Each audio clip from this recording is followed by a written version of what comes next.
ضروری تو نہیں کہ آپ علامہ صاحب کو بلائیں، ضروری تو نہیں نعت خواں کو دعوت دیں، میں اپنے نعت کے میلاد کے تقاضے سمجھوں، آپ اپنے گھر میں بچوں کو بٹھائیں، حضور کے تذکرے سنائیں، کوئی عرض نہیں۔ میلاد کا مطلب کس نے شرط لگائی ہے کہ آپ کے پاس 50 لاکھ روپیہ ہوگا؟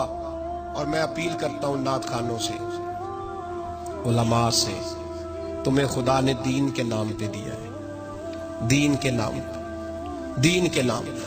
آپ یقین کریں لوگ راہوں میں جو ایک ہزاروں کے مجمع ہوتے ہیں، لوگ ہاتھ چومتے ہیں، پیار کرتے ہیں، پھول ڈالتے ہیں۔ یہاں آسان ہے اس دور میں کسی کے لیے کھڑا ہونا اور رستے بنانا، تو تمہیں دین کے نام پر اتنی زیادہ عزت ملی ہے تو تمہیں خیال کرنا چاہیے، خیال کرنا چاہیے تمہیں۔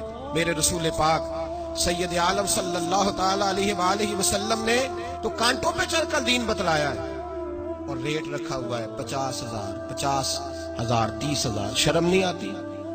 ڈر نہیں آتا تمہیں اللہ سے؟ میں خوف نہیں آتا؟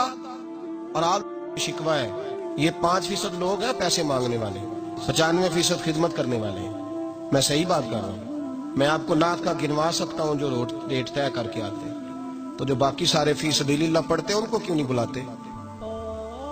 5، 6، 7 خطیب ہوں گے جو پیسے لے کے تقریریں کرتے ہیں۔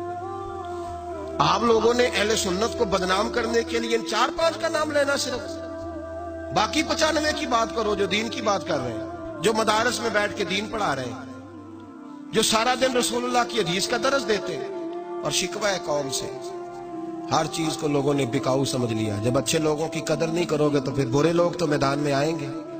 ایک چیز کی اجازت ہے دین کے اندر، کسی نے کسی علامہ صاحب کو فون کیا کہ آپ فیصل آباد آئیں، تو مولانا کہہ سکتے ہیں کہ پتہ نہیں میرے پاس کرایہ بھی ہے کہ نہیں، میرے آنے جانے کا بندوبست کرو، میں آ جاتا ہوں۔ اس حد تک بات کرنا شریعت میں، بات سمجھ رہے ہیں آپ؟ یہ جو آپ امام کو تنخواہ دیتے ہیں نا، تو یہ آپ نماز پڑھانے کی تنخواہ نہیں دیتے، یہ آپ وقت کی تنخواہ دیتے ہیں کہ تو نے فجر کی نماز پڑھانی ہے تو 5:45 سے 6:15 تک تو ہمارا پابند ہے، تو یہ وقت کے پیسے ہیں، یہ نماز کے پیسے، یہ درست نہیں۔ اور میری گزارش ہے ان لوگوں سے، ٹھیک ہے آپ زیادہ راہ کا سوال کریں، لیکن اللہ نے آپ کو کتنا نوازا ہے، کیوں یہ ظلم کرتے، کیوں زیادتی کرتے؟ غریب آدمی کی پہنچ میں اب نعت خواں بھی نہیں رہا، وہ اپنے نبی کی نعت بھی سننا چاہے تو اس کے پاس پیسے نہیں۔ غریب آدمی اگر اپنے محبوب کی تعریف کسی مولانا سے سننا چاہے تو اس کے پاس وہ بھی پیسے نہیں۔ اتنی زیادتی۔ حضرت عبادہ بن صامت کہتے ہیں میں نے قرآن پاک پڑھایا صحابہ صفہ میں سے، میرا قرآن پاک مکمل ہوا تو ایک شخص نے مجھے کمان دی، تو میں نے کہا اتنی دیر وصول نہیں کروں گا جب تک اپنے نبی سے پوچھ نہ لوں۔ کہتے ہیں میں رسول پاک کی بارگاہ میں آیا، حضور قبول کر لوں؟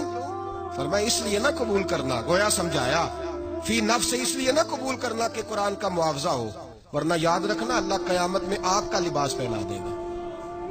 تحفے کا معاملہ اور ہے، نذرانے کا معاملہ، جو چیز جائز ہے اس کا میں اعلان کر رہا ہوں، لیکن مطالبے کرنا، ریٹ طے کرنا، اکاؤنٹ نمبر دینا، دلال قائم کرنا، اتنا ظلم